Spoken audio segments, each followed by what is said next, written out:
नमस्कार दोस्तों, स्वागत है आप सभी का। इस वीडियो में हम गंगा वाटर ट्रीटी को कवर करेंगे जो कि भारत और बांग्लादेश के बीच में पहले हुई थी।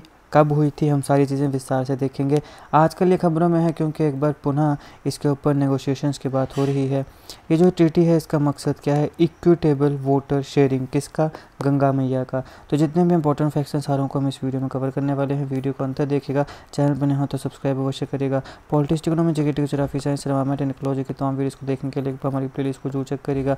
आप किसी भी एग्जाम की तैयारी कर रहे हो, हमारी प्लेलिस्ट और करंट अफेयर की बाकी वीडियोस को देख के आपको काफ़ी हेल्प मिलने वाली है, इसलिए समय निकाल के हमारे चैनल को जरूर चेक करेगा। चलिए शुरुआत करते हैं। देखिए, गंगा वाटर ट्रीटी ये भारत और बांग्लादेश के बीच में 1996 में हुई थी। बहुत इंपॉर्टेंट है।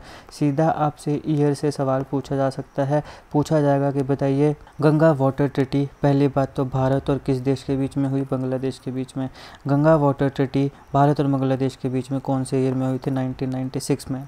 अब ये क्यों हुई थी? इसका एम क्या था कि जो गंगा रिवर का वाटर है उसकी फेयर शेयरिंग, यानी कि फेयर तरीके से दोनों देशों में इसका वाटर जो है वो शेयर हो। अब यहाँ पे खबरों में ये इसलिए आया क्योंकि 2026 में इस ट्रीटी को एक बार पुनः रिन्यू करने की बात हो रही है। इसको रिन्यू करना पड़ेगा, तो अभी इसको रिन्यू करने की बात शुरू हो गई है। अभी हाल ही में प्रधानमंत्री नरेंद्र मोदी जी ने जब तीसरी बार प्रधानमंत्री की शपथ ली तो दिल्ली में दोनों लीडर्स, प्रधानमंत्री नरेंद्र मोदी जी और शेख हसीना, दोनों मिले और यहाँ दोनों लीडर्स ने डिसाइड किया कि ये जो गंगा वाटर ट्रीटी, ये जो एग्रीमेंट है, इसके ऊपर हमें बात शुरू कर देनी चाहिए। अब इस पर बात करना इस पॉइंट ऑफ टाइम पे इसलिए भी ज़रूरी है क्योंकि जो क्लाइमेट चेंज है उससे जो गंगा का फ्लो है वो भी काफ़ी ज़्यादा चेंज हो रहा है।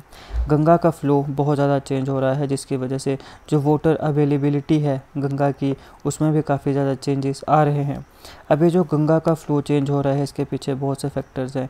एक्सट्रीम वेदर कंडीशंस हैं, चेंजिंग रेनफॉल ट्रेंड्स है, रेनफॉल के जो ट्रेंड है वो चेंज हो रहा है, और ग्लेशियर्स का मेल्ट होना। ये तीन मुख्य कारण हैं। और भी छोटे मोटे कारण हो सकते हैं लेकिन ये तीन मुख्य कारण हैं जिसकी वजह से गंगा का जो फ्लो है उसमें चेंज आ रहा है और जो वाटर अवेलेबिलिटी है उसमें चेंजेस आ रहे हैं। तो ये आपने ध्यान रखना है। एक्सट्रीम वेदर कंडीशंस हैं, चेंजिंग रेनफॉल ट्रेंड्स हैं और ग्लेशियर्स की मेल्टिंग है। अभी यहाँ पे ये क्लाइमेट चेंज जो है ये भी एक की इशू होने वाला है इस ट्रीटी में रीनेगोशिएशंस के लिए। अब यहाँ पे वेस्ट बंगाल गवर्नमेंट की जो पार्टिसिपेशन है वो भी काफ़ी इम्पॉर्टेंट रहेगा इस पूरी की पूरी गंगा वाटर ट्रीटी में। अब ऐसा क्यों? देखिए, मैंने आपको इससे पहले तीस्ता रिवर वाटर डिस्प्यूट, एक तीस्ता रिवर है उसके ऊपर भी भारत और बांग्लादेश का डिस्प्यूट है। इसको मैंने अच्छे से अलग वीडियो में कवर कराया है। इस वीडियो में आप इसे देख के समझ सकते हैं कि तीस्ता रिवर वाटर डिस्प्यूट है क्या। इसका लिंक मैं आपको डिस्क्रिप्शन बॉक्स में दे दूंगा। तो देखिए, जब तीस्ता रिवर वाटर डिस्प्यूट मैंने आपको कवर कराया था उसमें भी मैंने आपको बताया था कि जो वाटर है वो स्टेट सब्जेक्ट है। हमारे यहाँ पे तीन लिस्ट हैं: स्टेट, यूनियन और कॉन्करेंट। स्टेट में सिर्फ स्टेट काम करती है, यूनियन में सिर्फ यूनियन काम करती है, कॉन्करेंट में स्टेट और यूनियन दोनों लॉ बना सकता है।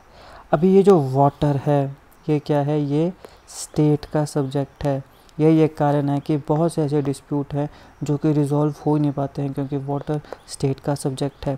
इसमें से एक एसवाईएल कैनाल का इशू भी है पंजाब और हरियाणा के बीच में। एसवाईएल कैनाल का इशू क्या है इसको मैंने अच्छे से अलग वीडियो में कवर किया, जरूर देखिएगा। इसका लिंक भी आपको डिस्क्रिप्शन बॉक्स में मिल जाएगा। तो अब इन दोनों वीडियोज़ में मैंने आपको क्या बताया था कि वाटर जो है वो स्टेट का सब्जेक्ट है।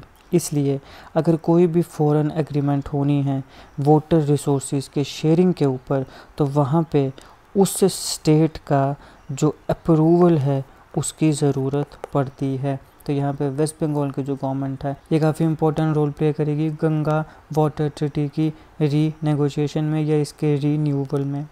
अब यहाँ पे इन दोनों देशों के बीच में ये जो गंगा वाटर ट्रीटी है इसमें दो तीन कुछ मुख्य बिंदु आते हैं। सबसे पहले आता है इक्विटेबल वाटर शेयरिंग।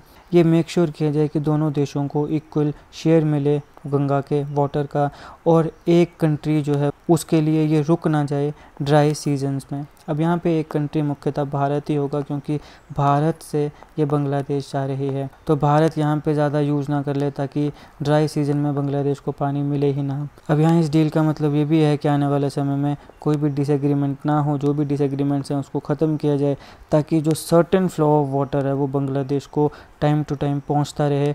खासकर उस समय जब ड्रॉट का समय होता है, जब सूखे का समय होता है, उस समय बांग्लादेश को यह वाटर पहुंचता रहे।